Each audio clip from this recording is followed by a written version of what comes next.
Welcome, everyone. Thank you so much for joining me today. I'm Debra Eckerling, creator of the Deb Method for Goal Setting Simplified. I'm also the author of your Goal Guide and 52 Secrets for Goal Setting and Goal Getting. And if you're watching this live, it is book launch eve. Very exciting. If you're watching this as Goal Chat, which is released on Thursday, it's 2 days after launch. It doesn't matter. We're very excited. And my panel today unless it's on purpose, my people don't know each other, but I had the same wonderful panel talking about pitching last June, and now they're back, and they are also part of the new book. So for 52 Secrets, I interviewed awesome peeps in entertainment, film, food, tech, etc., to get their best secret for setting goals and getting goals. And like I said, the people in this amazing panel are three of the wonderful people in the book. So I'm thrilled to have you all back and to have you in 52 Secrets.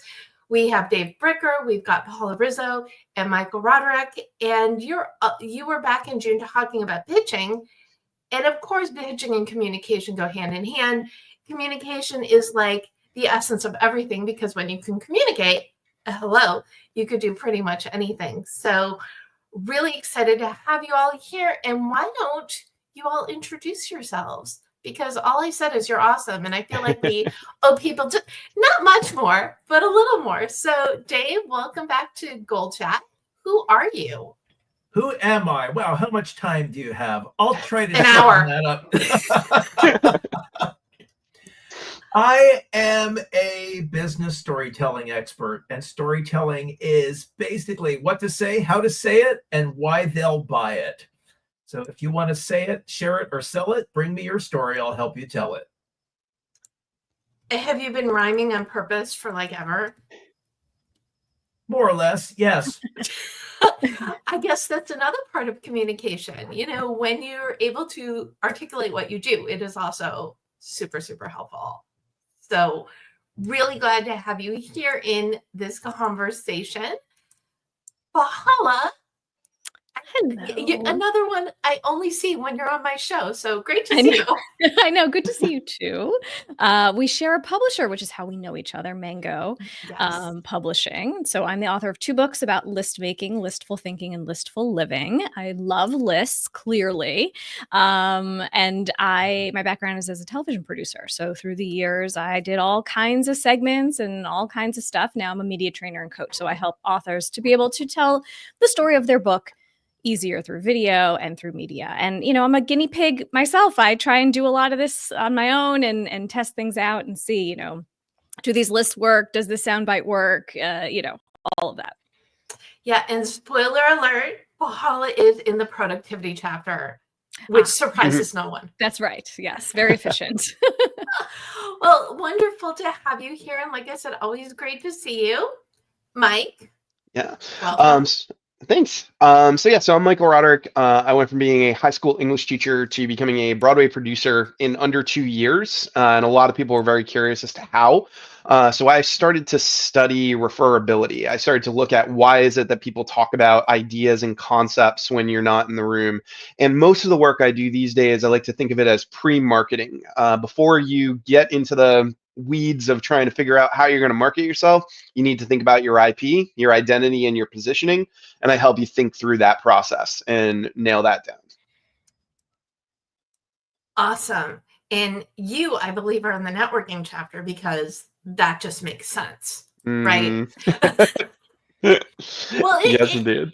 Well, and the whole purpose of the new book is the secret to success is there is no one secret. So I gathered everybody's secret so people who are reading it can pick and choose what they need to enhance their life, to bring them to the next step of their career or thought leadership, or even like they want a better, you know, work-life balance. Balance? Yeah, balance. Because if you feel good, you're able to do all of the things. And as we stated before, I love repeating myself to myself. It's communication, really. It's the heart of everything.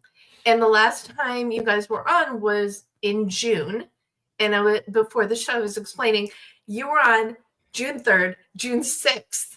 I got the green light of the book, which comes out on January 28th. And that is really the essence of the book, communication, networking, because I brought all these people, many of who've been on GoalChat, to share what their tips are. But communication, it's so many things. I feel like we need to ask the question, what is it? I bet you Dave has something. I feel like he does. This is the thing though Looks about ready Dave, to go, right? too. Right. It's so good because he's got like a memorable little quip ready to go, which is amazing for him and amazing for us because it's memorable. Dave?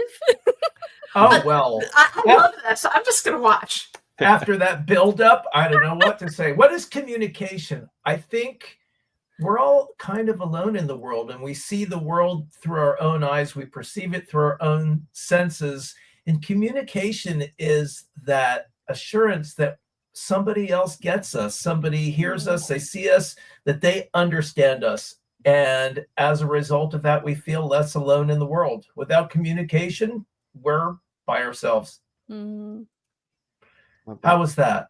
That was beautiful. Made me feel nice. I liked it. Yeah. Well, double value then. So, Paula, you want to tackle this one, or should we throw it to Mike next? I mean, maybe Mike next, but something that Dave said, knowing that people get us, it's interesting. There was an interview that I had heard that Oprah gave, she's interviewed a zillion people through the years. And she said the same thing, that people say the exact same thing after every show, after the taping is done, after they're done, they say, was that all right? Was I okay? Mm. They just want to know, did that land with you? Was it okay? Was I all right? And she's, interviewed heads of state and, huge celebrities. She's like, it's always the same question right after. Interesting. Well, we do want to put our best foot forward, and you're right. We want to, but they want to know, did it land? Like, yes, did you feel exactly. It? Yeah. Well, I think Dave's definition definitely landed with all of us. Mm-hmm. Yeah. Yeah. I mean, I would say that communication is the very first thing we learn, but the one thing we never truly master. We come out and we basically are like, I need food, right? And it goes from there. But if you look at just all of the interactions that we have and the possibilities of miscommunication, the possibilities of somebody not necessarily understanding where we're coming from or what we're looking for, or understanding what somebody else is looking for and needs, it's this thing that we are a constant student of, I feel. And I feel like it just constantly kind of evolves as we develop our own communication styles and ways of doing things, and it just keeps going is the way that I like to think about it.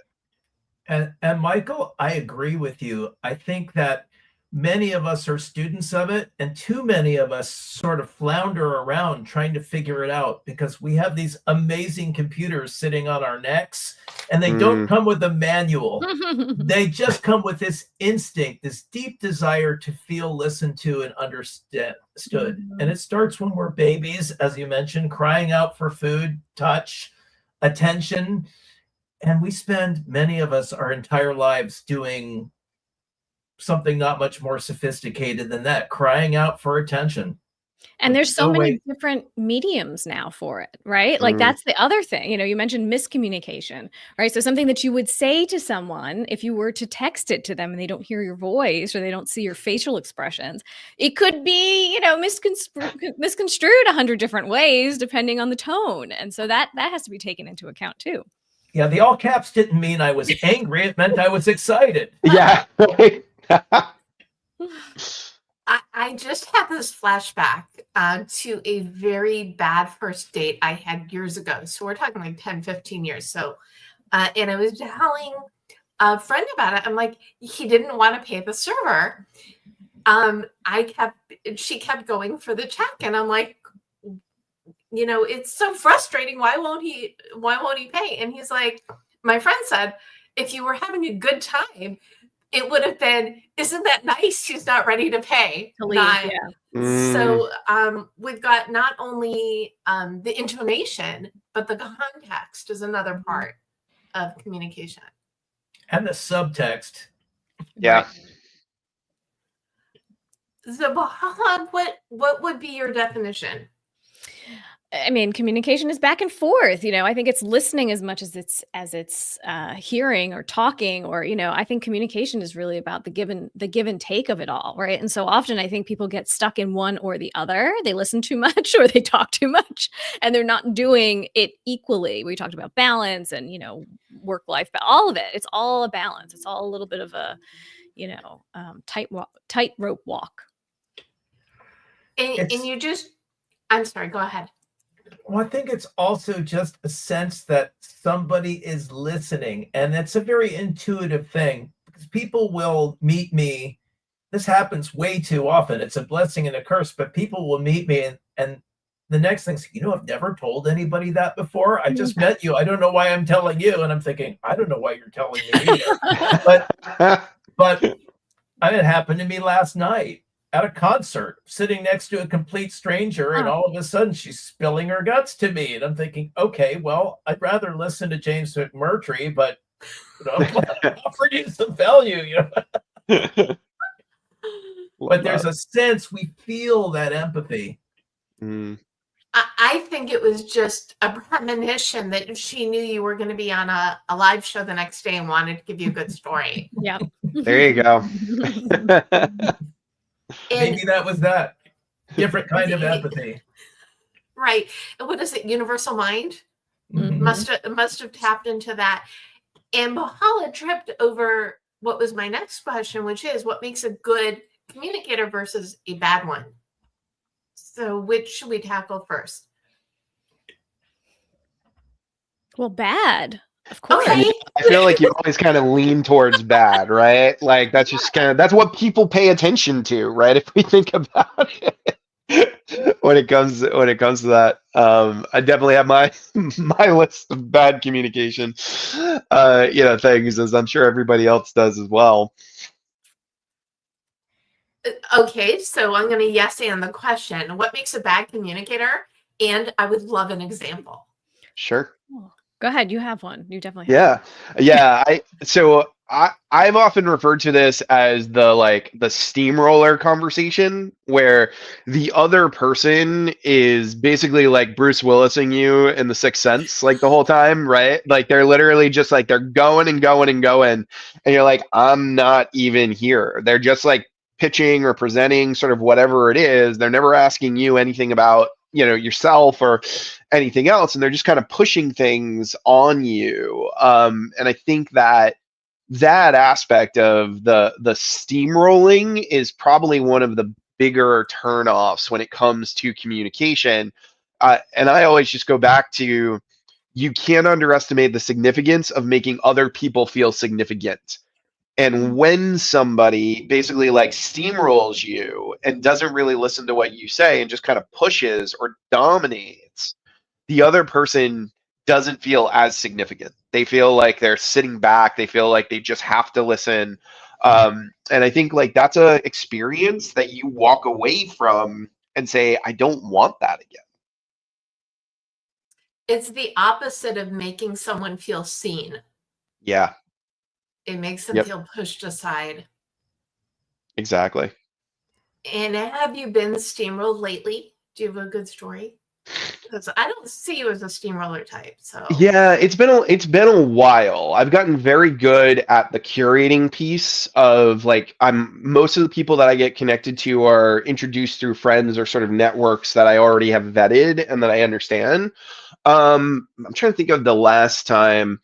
I think there was definitely one where it was more of sort of like a tech, you get these people who reach out to you on LinkedIn and are like, they've got a tech platform and they talk about collaborating. I just got one today. Yeah. And then you get on the phone, right? And it's like they open up the little doc and they spend the entire time talking you through it and saying, this is how much it is. They don't ask you any questions whatsoever, unless like, do you want to buy it? Right. So I think that's that's what pops into my head probably the fastest when I think about that experience. Yeah, it's like the one-track mind, right? Like they know this is the goal. I mean, good for them for the focus, right? Like they know what they want to get out of this, but it's a terrible experience for those of us who have to endure that conversation, which is why I'm like, I don't know that I want to get on the phone with you and do any of that. Yeah. I had, and this gets me, so I'm gonna yes and this before throwing it over to Paula. It's the people who don't do the steamrollers especially, who don't do their research before they reach out to you. I just got pitched again today to attend my goal setting workshop. It's like, have you met me? Oh man. I mean, at this point, it's just kind of amusing, but still, it's like, and usually when it's a message rather than an invite, I will say, as a matter of fact, I speak on the subject, so you let me know when you want me to come talk to your audience. That always gives me a little bit of satisfaction. But yes, the steamroller who didn't do the research is the only thing worse than the steamroller. Love that. And so, Paula, what is your biggest no-no? Well, I think the person who's not actually listening, which could be a subdivision of the steamroller, because it's sort of like you're having the conversation, you've mentioned something maybe that's you think is interesting, and they just ask the next question that they had on, on their list, or they just are like, okay, well, back to me kind of thing. And it's like, well, that could have been that's a missed opportunity right there. And I see it all the time, with people who are interviewing other people, right? They have their list of questions that they want to get through. They have a fixed amount of time and they just like, boom, boom, boom. But they don't wait and hear like, wait a minute, that thing you just said is going to take us all the way over here and I'm ready to go. Like, I think people sometimes are a little too afraid to go off topic or veer from, look, I love a good list, but maybe they they're upset to move from their list or whatever it is, but it's a missed opportunity because it's like that's a richness, like Dave was saying, people tell him things because you probably listen and you probably ask great questions that other people don't, and so it's like, okay, well, that opens up the conversation, that takes things in a whole different direction, and people don't always do that. Yeah. You do have a fan watching. Susan Montgomery is tuning in on YouTube. Who basically says she loves learning more about communication from you. She's a big fan. So thank you, Susan, for tuning in live. Paula definitely knows her stuff. The other part is the script people. We've all been on the phone with the telemarketer when you're asking them something and they don't know the answer. Oh yeah, it's not in the script. I mean, talk about you've thrown them off. Don't you just want to call their supervisor and say, you need to train your people? Yeah. I'm guessing Paula feels that way all the time. Oh, it's difficult. It's difficult to have most conversations with people, because you're thinking like 10 steps ahead, like, oh, well, that was interesting. Maybe you could ask me this, or maybe this could happen and that. It's just the way, your brain is trained from watching and working in television for so long. Like you're thinking of the next piece and the next thing and the next thing. And I get it. People want to be prepared. They want to get through whatever they're doing. But, I can imagine too, like if people are going on interviews for jobs or whatever, the same thing. It's like there could be a missed opportunity of not getting something from somebody that you could possibly really use, or they could be a real asset to the company or whatever it is, because you didn't have that part of the conversation. And it goes back to, there are two sides, the talking and the listening. And the best kind is when you go back and forth in an organic, authentic, whatever, buzzword we want to use, fill in the blank way. Dave, what is your peeve about bad communicators? Well, I'll adapt a principle that I use a lot with speakers, which is lecturers deliver information and speakers deliver transformation. And so often somebody's just trying to give you the data without worrying about whether or not that is of value to you or something you can use. They're trying to meet their numbers or whatever it is. And I used to feel kind of railroaded by that. And I've just reached a point in my life where I'll be polite about it, at least to a point, but I don't know how much time I have left on this planet. I'm not going to waste it being carpet bombed by somebody who's just going to run their mouth. And I'll just tell them. And there's another principle in there, which is that begging never helped any relationship. So if somebody's just going to ramble on and try to persuade me to buy something, especially if they haven't done their homework, I mean, if it's a telemarketer, I'll just hang up. That's part of their job, is to get hung up on and find a sucker. Well, it's not me. Move on and find somebody else. If that's how you make your living, I'm sorry for you. If that's how you think sales works, I'm sorry for you, but I'm not here to educate you. I've got stuff to do for people who value it. But that's the other. And you just spoiled your tip in 52 Secrets. But you have to read the book to see which of those tips is the one he's talking about. Well, I forgot what I wrote. It's been a while. But the other side of that communication, I think, is successful relationships are built on boundaries. And when we meet people who are poor communicators, if we don't set those boundaries, we become complicit in their bad communication habits. If we can gently, at least at first, gently but diplomatically say, no, this is going to be a different kind of exchange. And if they won't listen, then okay. Right. Everything I haven't got is yours. Thank you very much. Bye-bye. But we have to take an active role in facilitating that communication partnership, or it won't work. We just become victims of that assault. I should not be surprised about the colorful wordage, but you mentioned the assault of words, and I just, not Salt and Pepper. That's the other. Food is the other show. But the visual of being assaulted by words really is very powerful in terms of communication.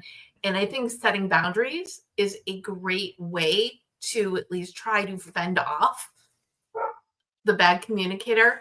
Paula, Mike, what are your recommendations for dealing with, re-educating, protecting yourself from a poor communicator? Gosh, I mean, a lot of it I hope can be done before, like in the vetting of before we even get on the call. Like, even as I'm thinking of this, that person who reached out who wants me to look at their tech thing or whatever, I'm already like, okay, what 10 questions can I ask ahead of even getting on this call to see if this is worth the time, like to be able to say, hey, here's what I'm looking for, here's what I do, or just to sort of, they may ignore that, but just to at least give myself that edge to be able to say, well, at least I tried to vet first if this was something that's worth having, because that a lot of times in the beginning too, like let's say you're a new business owner, you want to have all the conversations, you're a new author, you want to talk to everybody about your book, you want everybody's your audience, and then you start to say, okay, well, actually, let's just see who exactly, is the best use of my time. And I think, Mike, you sort of alluded to that before of saying, you've curated your network so that people if someone's introducing you to somebody, that's a quality person. Yeah. So, I think it's a little bit of that. Like, there's some work that has to be done before you even get on that call or you get in that situation. You bring up, if I can jump in, I think a really important point, because there are so many people out there just, okay, it's the sawed-off shotgun emails to 10 million people. It's that kind of thing. And 99% of the business I've ever gotten has come from introductions and referrals. It has not come from emails. It has not come from really anything else. And there are so many people, and I think especially some of the younger people who are raised by cell phones, who are out there going to, they're not going to the networking. They're not building connections. They're just spray and pray marketing and wondering why it doesn't work. And I think it's those personal connections where you do get to have that conversation with somebody that leads to, yes, this sounds good. Let's have a larger conversation. You just described the genesis of 52 Secrets, because everybody who I interviewed in the book was someone I know or an introduction from one of these valuable friend people. And that's how we roll, because it's the best time saver, which I'm guessing Mike's going to yes and in a second, is knowing the people that you reach out to, knowing their value, and knowing that the people who come from them have value. And well, respond to that, and then we're going to talk about spray and pray, because I've got a pet peeve on that one big time this last month. So go. Yeah, I think that the thing that I always come back to is that your life is always better if you curate, right? Like, it's just, you will always make things better if you curate. If you make a decision about what you want and what you don't, and then you are firm with those, with those boundaries. And I think, the thing that I'm reminded of, there's this children's book called If You Give a Mouse a Cookie. And basically the idea is that if you give the mouse a cookie, the mouse is going to ask for some milk, then it's gonna ask to sleep in your bed, then it's gonna wake up and it's gonna want a cookie again, and it's just gonna keep kind of going, right? And when somebody reaches out and says that they want to have a call, if you give that mouse a cookie, you are going to end up on that, on that conversation. But if they reach out and say you have a call, and then you ask them, what would you like this call to be about? Most of them ghost you. Yeah. Like, most of them won't even, respond. And if they do respond, a lot of the time they're just like, they're sending you their like massive, massive pitch, which you can just ignore, right? Like, kind of where it is. But every once in a while, there's somebody where it's like, they actually do want to talk to you about something specific, and they've come back with, I was reading your thing, I listened to this interview that you did, et cetera, and I was thinking about how we might be able to do something together, those types of things. And again, I think the more questions you ask, the easier it is to figure out who the, bad actors are and who the people are who are really trying to develop a relationship and get to know you. I have a friend, and people want to talk to him all the time. He's a very successful copywriter. And when people call and they want that half hour or an hour, he says, okay, I need to get your billing information. Well, what for? Well, the first call's $500. And of course, then they split. Right. But you think if they had something really valuable to sell him that he could use, the $500 would be nothing to invest in that transaction. He's wealthy, he's successful. Yep. You got some real value, you're going to save me more than $500, and no problem. Nobody takes it. So you think it's an interesting form of paywall. Yeah. I was going to say, it's a great boundary. Yeah. Yeah. I had a coach once who, people would say, oh, I just want to get on a call with you and pick your brain. And she would have said, oh, I already picked it for you. And then she would send like, here's my blog post, here's my book, here's my whatever, here's my, and all the resources and all the things that she's already done, that it's like, you got any other questions, let me know. But basically everything I talk about is already out there, and you can just read it or hire me one-on-one, and it's like, it's so true. I mean, all of us are just, we are producers of content and producers of what we know. Like, it's not a secret of the things that we think. You can find out at, many places, many videos, many written, things. So it's just like, who is going to take the time to do that homework? That's the difference. That's like, then that's more worthy of my time. Someone who's already listened to something or already has, done a little bit of that homework. It's all about, the audience, right? Like you were saying, Deb, before you get these emails or whatever saying, about goals and things. I get emails all the time like, hey, would you love to be an author? It's like, oh yeah, I get those too. Have you ever thought of writing a book? Right, I know. It's like, oh gosh, this is just too much. Have you ever thought about a book tour? I mean, yeah, right.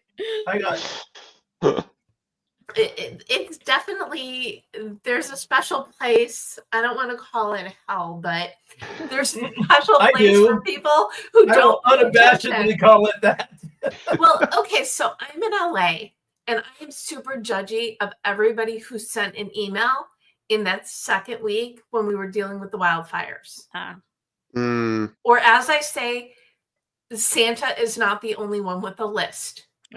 Mm-hmm. Especially people, and some people out of town, you could forgive the first day when they didn't, before it made the national news, but especially people living in LA, hitching people in LA. I just found it so baffling to be tone deaf. So that's my biggest pet peeve, is not being self-aware or aware of what's going on in the world. They wouldn't even think to look it up, though. Do you know what I mean? Like, they're just like on autopilot, just send, try, it's all, quantity over quality for sure. And I think those people, if I got something that was, and actually somebody asked me for something, and I'm like, I live in LA. I don't think I'm going to have to evacuate, but I'm a little busy. And I'm so sorry. I should have asked you how you were doing before I went. I mean, okay, she gets a pass. Yeah. But right. you need to, I think the self-awareness is, and we can talk now about what makes a good communicator. I think self-awareness is really at the top of the list, or awareness of the surroundings and the surroundings of the people that you're reaching out to. Yeah. So let's tout some good people. Dave, what makes a good communicator? What puts people on the nice list? Well, a good communicator is there to offer value. They understand that the transaction is a result of the sale. It's not part of the sale. And they open up with, what can I do for you? Are you dealing with this or that? Based on XYZ research, it looks like you might be. Is that you? Well, then it's not. Sorry to bother you. That's all right too. It's not like, oh, I've got to close this sale, whether this person is appropriate or not. Value, well, that leads to those good conversations that might result in something, or they could result in something like down the line. You just don't know. Or a referral. In 1995, back when people still thought internet was a hair product, I started a web design company. And I mean, hand coding, Photoshop barely had layers. It was really primitive. And I started calling around town, and there was a restaurant that I called, very popular restaurant here in Miami. And they said, oh no, we have this agency already working on our website. I said, you're in good hands. I mean, I had to explain to people at the time what a website was. Nobody knew. I was very early in that game. Well, I got a call from that advertising agency, and he said, I spoke with the proprietor of the restaurant, the owner, and they told me you'd called, and told them they were in good hands. I just want to thank you. You could have tried to pitch our business or whatever. And I lost touch with that person, and then got reintroduced to him. And for the past 10 years, he's been one of my dearest friends. Wow. I love that story. You can tell that one in the next book. I do dabble in storytelling. Very good. Meant to be. That was meant to be. That, right? I like that. Because you never know when a relationship is going to become a business relationship. And sometimes, like you said, they make great referral partners. Not everybody is going to be your client. Most people aren't. But when you surround yourself with quality, which you can vet through people or just by opening your eyes and doing a little research on your end, it does make the time you spend together more valuable. I led a networking exercise once, and I called it Lead with a Need, because in networking, everybody comes to sell and nobody comes to buy. It's a really artificial situation. I said, get in your group of 3 or 4 people and talk about something that you're bad at or something that you're looking for. And instead of trying to sell your services, see if somebody else in the group can either help you or connect you to somebody. I could not pry them away from that exercise. Wow. I was blowing my whistle and ringing my they were just stuck in that. So yeah, it's not there. You're not there to talk about yourself. You're there to serve others. And when you give other people that chance to serve, when you lead with a need, so to speak, instead of a pitch, it's amazing the power. People love to be helpful. It's true. I always say be of service, right? How could you be of service? How can you serve the audience? What does the audience need? Not what do you need, right? As far as, if you're going to be in the media and you're going to be interviewed, so many people think, oh, it's about me and my book and I want you to buy it. And it's like, it's not about you. It's not about your book. It's about them and what they need. And let's just, be of service. But, I think another piece of the good communicator part. Of course, listening, having someone who's a good listener, but someone who actually retains the information is really important too. Because to your point, some of these relationships, it's a slow burn.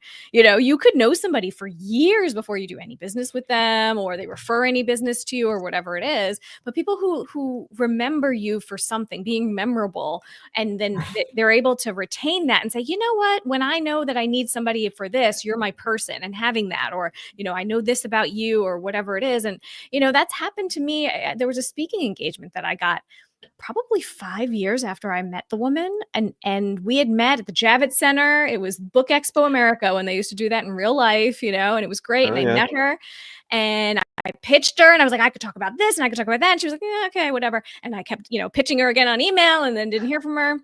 And then like 5 years later, she reached out. She said, hey, do you still do that thing? Because we could really use it now. And I was like, yes, I still do that thing. I can do it still. And it's been like a great relationship, but it took all that time, Yeah, some things are just a not yet. Right. And I help people with nonfiction books and nonfiction book proposals. And I shouldn't admit this, but, sometimes it's 5 years. Yeah. I think once it was like 8. Deb, I'm finally ready. Let's work together. Yeah. Great. And just for those who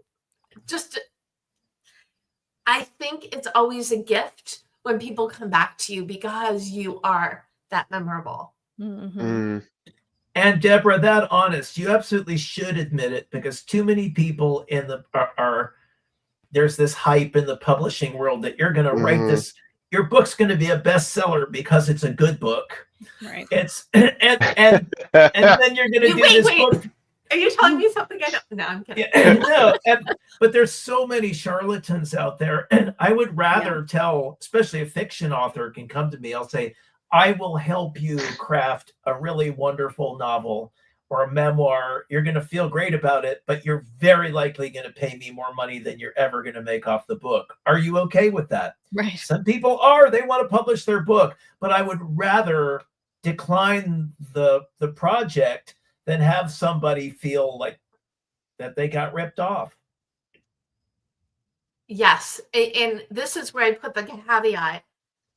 This book that I got the okay on in June, that I turned in August, that's out January 28th. That's not normal.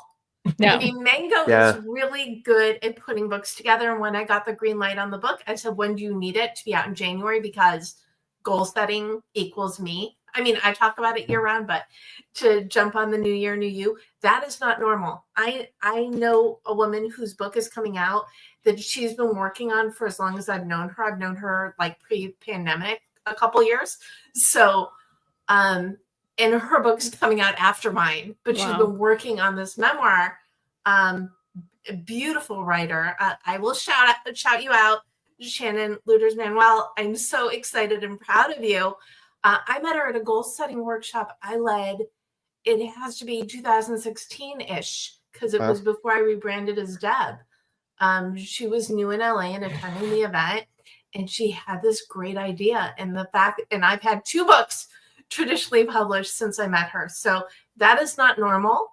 And thank you for bringing that up, Dave, because it's the same thing with nonfiction people.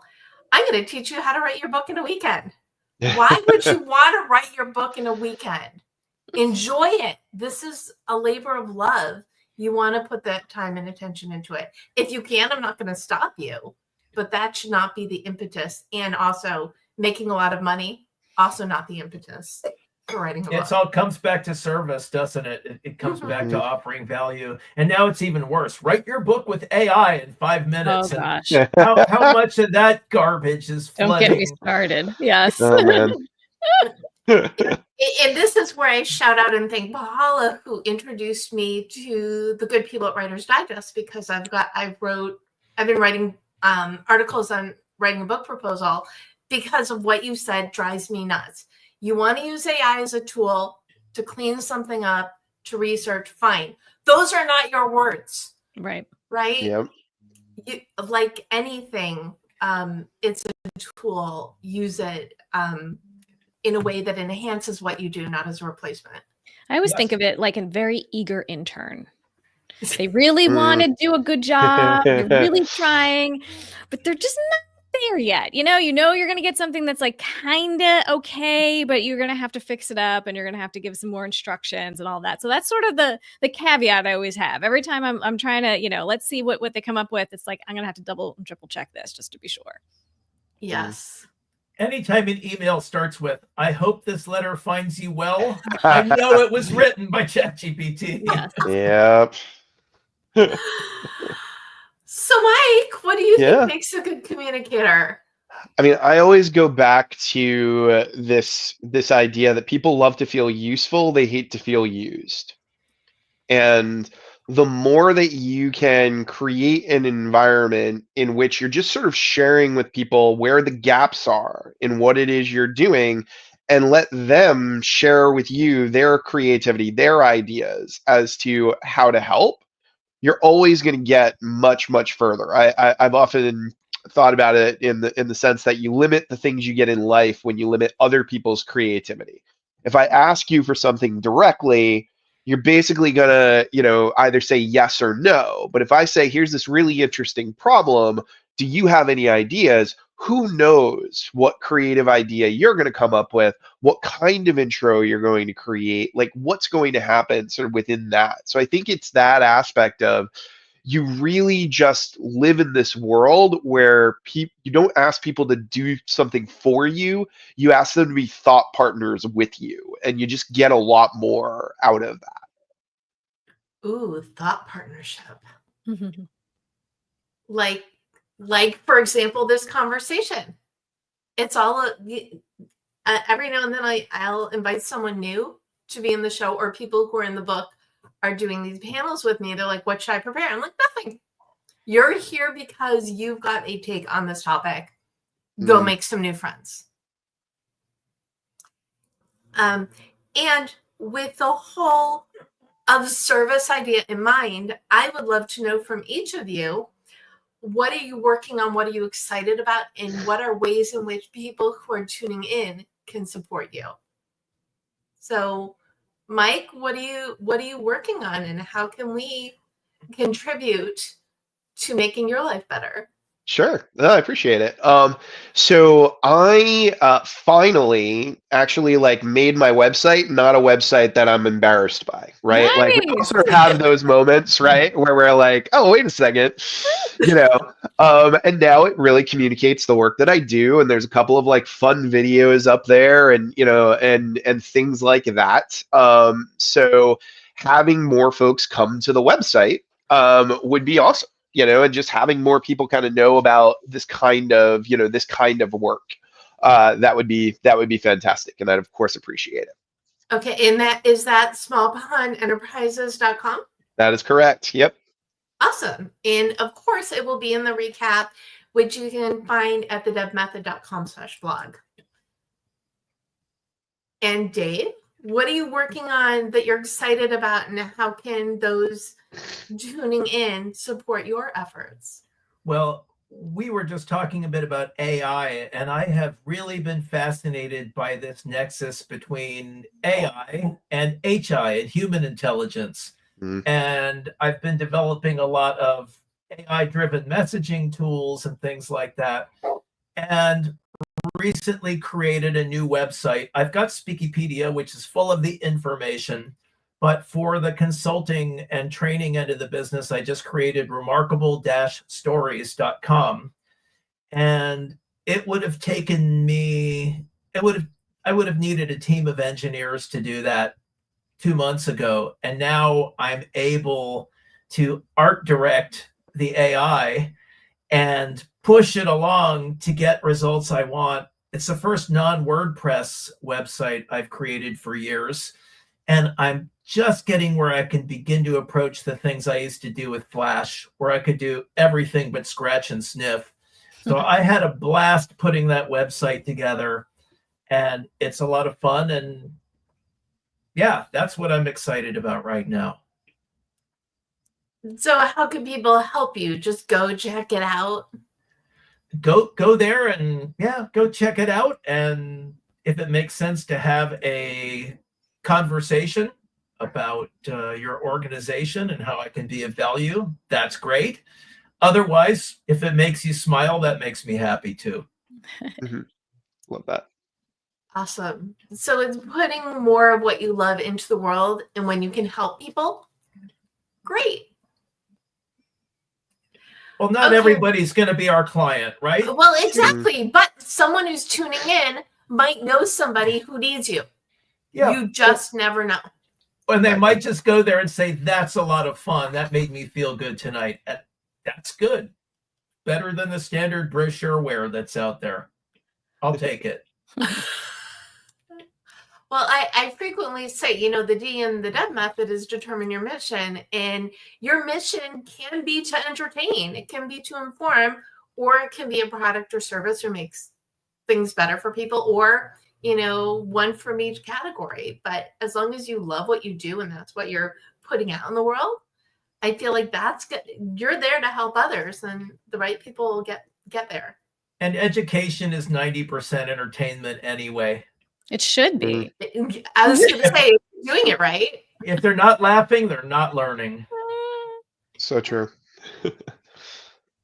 And Paula, what are you working on right now? And is there something we could support you on? Well, I think we're all a work in progress, right? You see here, we've started, you start a website, you change it up, you rebrand yourself as this. We're all doing this, right? We always do. And I think people often see you further along in your journey and think, oh my gosh, how'd you get there? It's like, well, you didn't see my first website, and you didn't see, when I was like teaching myself how to do these things, right? So much the same, I have a course called Media Ready Author that I launched 2 years ago.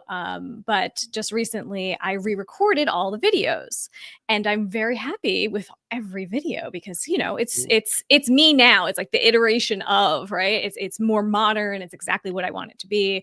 Paula 2.0. That's right. Exactly. And so I'm glad to have it out there. I'm really proud. Not that I wasn't proud of the first wave, but this is like, I really took the best parts of the first one and just, rearranged it and made it really great. So it's all brand new videos, MediaReadyAuthor.com. So if you're not an author, it's okay. You might know an author. You might have a friend or someone, who you can help to support, to help them talk about their book, and get out there to, help people, be of service.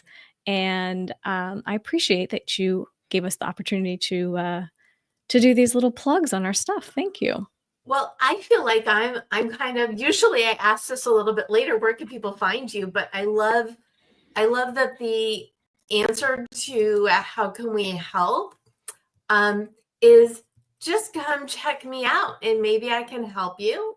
And maybe you just know somebody who I can help. Because the essence of, this is the ongoing thing, the essence of communication is service. It's like being in it, in the conversations, sharing what you have to offer, seeing what people need, offering help, and also uplifting and entertaining, because you're absolutely right. It's sort of like you can't like dance and frown at the same time. If you're entertained, because I think years ago, somebody challenged me. I was in a rare moment of crankiness. Someone said, Deb, go dance. And wouldn't you know, it was like magic.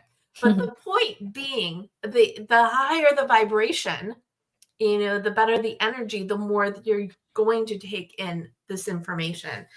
So before we get into assigning goals or gifting goals, I would love from each of you, like, what is one thing people can do? So independent of the goals, what is one thing people can do to get better at communicating? Listen. That's it. Okay. If you're listening to this, everybody just laughed. But yes, listening is an important part of communicating. Mike? Yeah. I always go back to something that we did in education as a teacher, and that was the check for understanding. So basically, if I was teaching something, I'd stop and I'd ask a student to tell me in their own words what I just said. So that I could see whether or not they actually got it, right? And they sort of understood it. So I think that one of the things that we can do to help with our communication is to basically just say to people, here's what I think I'm saying here. Here's what I think I'm communicating. Here's what I think the value is. But I actually, may be missing something. So I'd be curious, do you think I'm missing something? Is there something I'm not addressing here or not thinking, not thinking about? And I have just found so many times that gets such strong responses, and you get a lot of really good information about how your communication is effective or ineffective. So it's an in real time, how did I do survey? Yep. Exactly. And it's very different, because if you're doing a how did I do survey, right? Or you're sending somebody a survey afterwards, they're not face to face with you. Mm-hmm. And because they're not face to face with you, in many cases, they're going to have some sort of polished response that you don't see. But if you ask somebody about something, they usually can't hide on their face if something felt kind of off to them or didn't quite work. So that aspect, that is gold, to understand that, to be like, oh, okay, I just noticed this look of confusion. So there's something there. Let's talk about that. Let's dig, sort of deeper into that. I love that. So you add that body language component to it. It's not just the feedback, it's the interpretation. Exactly. It's like if you're at a restaurant and you're looking at the menu and you ask a server, how's this dish? You need to look at them, because they may say one thing, but if you look at their face, you can tell the grimace means stay away. Yeah. Especially the specials. Right. Dave? Well, certainly to recap what Paula said, it for visual learners, the word silent has the same letters as the word listen. So put that in your head, put those together and do that little animation. Remember.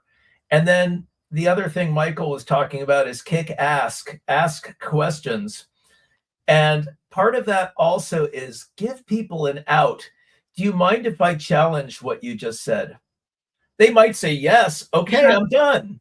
But they rarely will. But I remember teaching, and student would do something, and I knew the rest of the students made the same mistake. And I'd say, Betsy, do you mind if I use your project as an example and critique it in front of the class? Because I'm not calling you out, because a whole lot of other people, no, Betsy always said, sure, go ahead.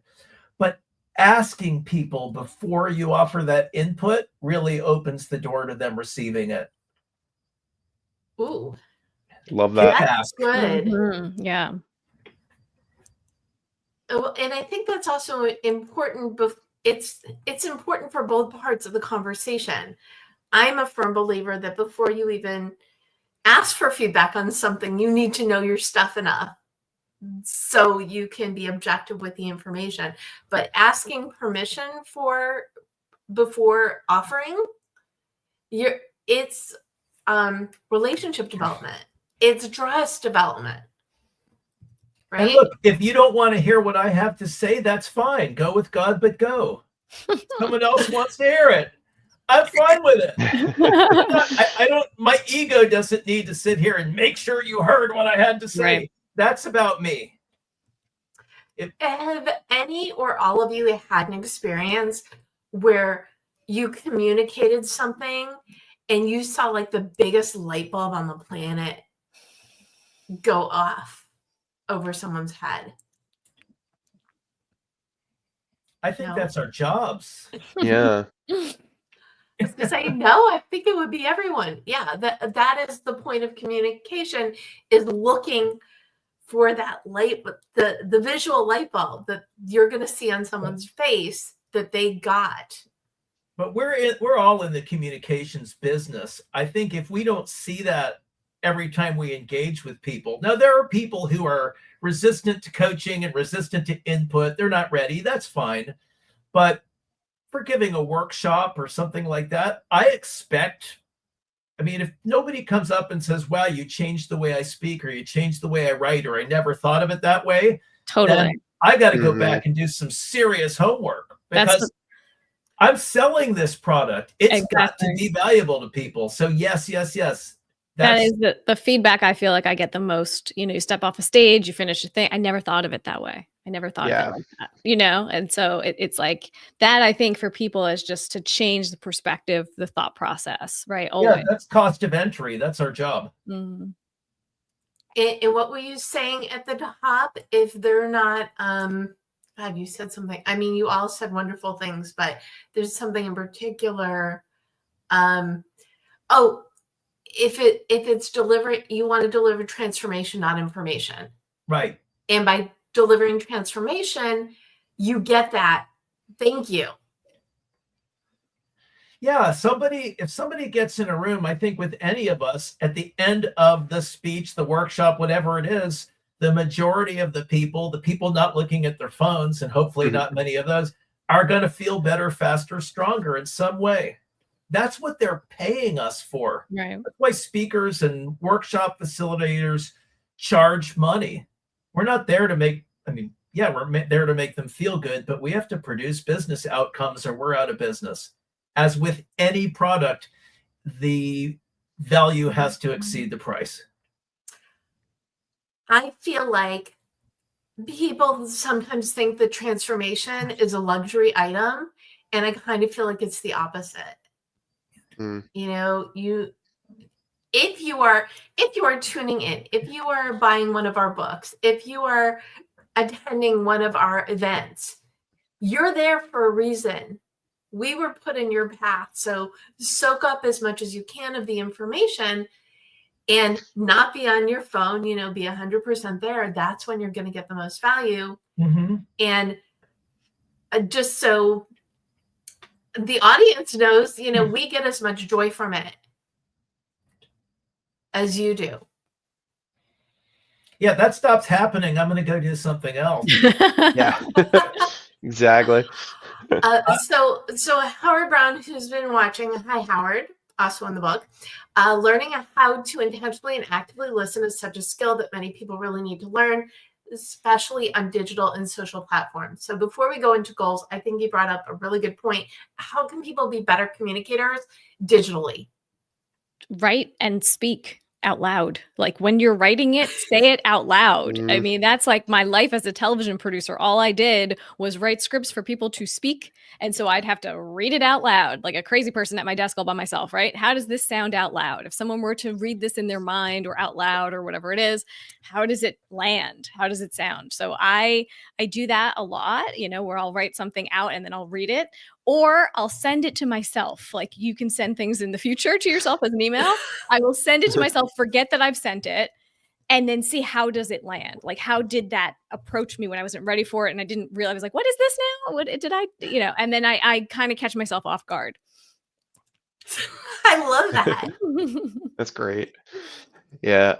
I mean, I always go back to this aspect of if you're going to respond, like you've got to read. And there's a big difference between sort of reading and not thinking, and reading and really thinking about what you've read. And I think that if there's nothing that really stands out of what you're reading, then you probably don't want to make that comment, because it's going to be pretty mediocre. But if there's something that it caused some insight or some new idea, or it sparked a question that's like useful, then you contribute to to that conversation. Because I think we get, especially with AI, right, like we get too many hey, thumbs up, that was great, you're cool, kind of stuff. Like so you want to be adding value when you're responding. You don't want to just be saying, yeah,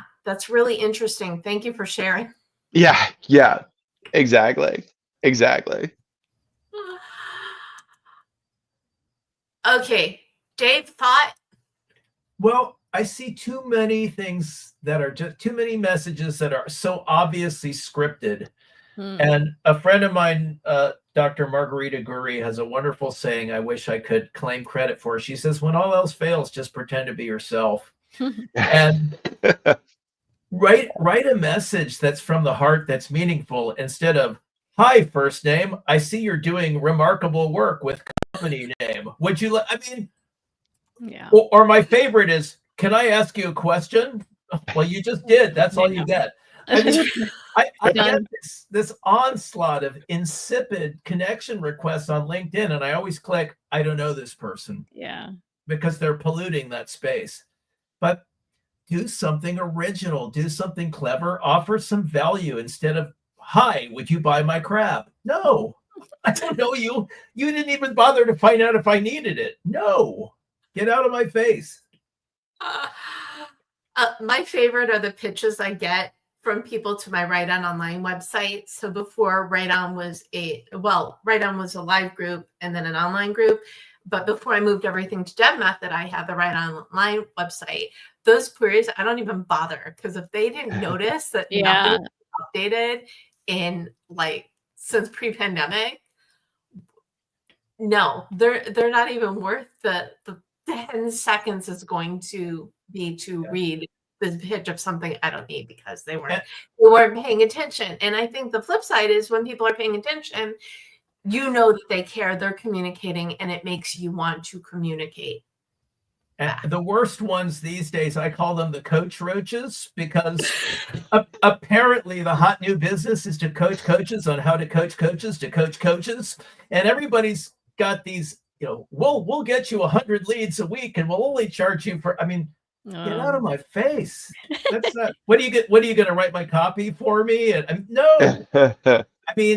These poor people, maybe somebody sells them on the idea that they can make a living this way. Come on, go open an eBay store and get out of my way. I feel like you just sparked the next conversation we should all have, which is because people look at the word coach because it's so overused that the ones who are good get lopped in. So I don't know the name of it, but I think our next conversation is going to be how to take back, what you do as transformers. No, that's a different topic. I love this conversation. I'm so glad to get you all back together, but I would love for you all to gift a goal to the audience. So what is something that they can do today, tonight, immediately, to get better at the whole communication thing, as it were? And we have crickets. I'll go. I'll go. Reach out to somebody that you admire, and show that you've done your research. Just write something to them. Say no need to respond. Don't put any pressure on them, but just write to somebody you admire about the fact that you really enjoy their work, their ideas, and be really, really specific. Because I think that there are lots of people who get to these places and everybody sends them something generic. And if you're the person to send them something specific, even if they never respond to you, it's going to mean something to them, because so few people ever do. Ooh, that's good. I like that. Dave, goal? Think about what you do in terms of outcomes. How can you use your time, talent, education, experience, tools, toys, whatever it is, to produce an outcome in another person that would make you feel good? Don't even worry about whether you can make money doing that. That's a secondary question. Think about the outcomes you can produce that will make you and somebody else feel good. Reverse engineer your business and your purpose from that. I love that. Okay, now Paula, you have to outdo both of them. I know. Here we go. Well, make a list, of course. You know Of that was course. implied, okay? But it's a to become list. So as you're watching other speakers, other communicators, like I want you to notice when someone does something very thoughtful, or they've listened, or they've asked a follow-up question that was really great, or whatever it is that you admired that you yourself as a communicator would like to have. Write it down, because that becomes a goal list, right? You have this list, this to become list. I wish I did more like that. I was, I noticed that, but it forces you to really notice. Ooh, we've got research, we've got homework, I we've love got doing joy. homework. I mean, but isn't that what communication is all about? Research, homework, and joy? Yes, Yep. it's true. If we were So to put true. a nice little bow on it. Well, I asked you before, I'll ask you again directly, where's the best way for people to get a hold of you? Paula? You can go to paularizzo.com/lists. My list making starter kit is there if you're interested in, media and things like that. paularizzo.com/10Q. And I'm, everywhere on social media, LinkedIn, all of the above. Awesome. Dave, where can people learn more about you? 2 places, remarkable-stories.com and Speakipedia.com would be the 2 places. And of course, I'm in LinkedIn and wherever quality goods are sold. Excellent. And Mike? So smallpondenterprises.com, and I write a daily email riffing on all of these different types of ideas. So feel free to sign up on there. And then I'm all over LinkedIn. I spend a lot of time on there just connecting with people, getting to know people, sharing stuff. So feel free to say hello, and I will say hello back. Awesome. And I am at the Deb Method everywhere. And you can go to the debmethod.com/blog to read the recap, get everybody's links and their LinkedIn, because we all pretty much live there at least half the time, because that is really the best way to start conversations, or as I like to call it, the Rolodex. If you do not know what a Rolodex is, Google it and make me feel a little bit more old. But really, it when you meet people, you can't reach your goals on your own. You need your people. It's a great way to get and stay in touch with your people. Thank you all so much for joining me for Book Launch Eve. Dave Ricker, Paula Rizzo, and Michael Roderick, thank you for tuning in. I am live every Monday at 4 p.m. Pacific on Facebook, LinkedIn, and YouTube. And you can learn more about me, as I said, at thedebmethod.com. And grab your copy of 52 Secrets for Goal Setting and Goal Getting. You can learn more from Paula and Dave and Mike, and 57 other people plus me who shared their secrets. And whatever you're doing, whatever your goals, communication is going to be a huge factor in it. So being able to articulate who you are, what you love, what gets you excited, what you do, is really the first step in sharing how you help and helping people make their lives better. So thank you all. Set some communication goals. Thank you, Deborah. Great to reconnect with everybody. Yes, and congrats on the book. Can't wait to see it. Absolutely. Thank you. Very exciting.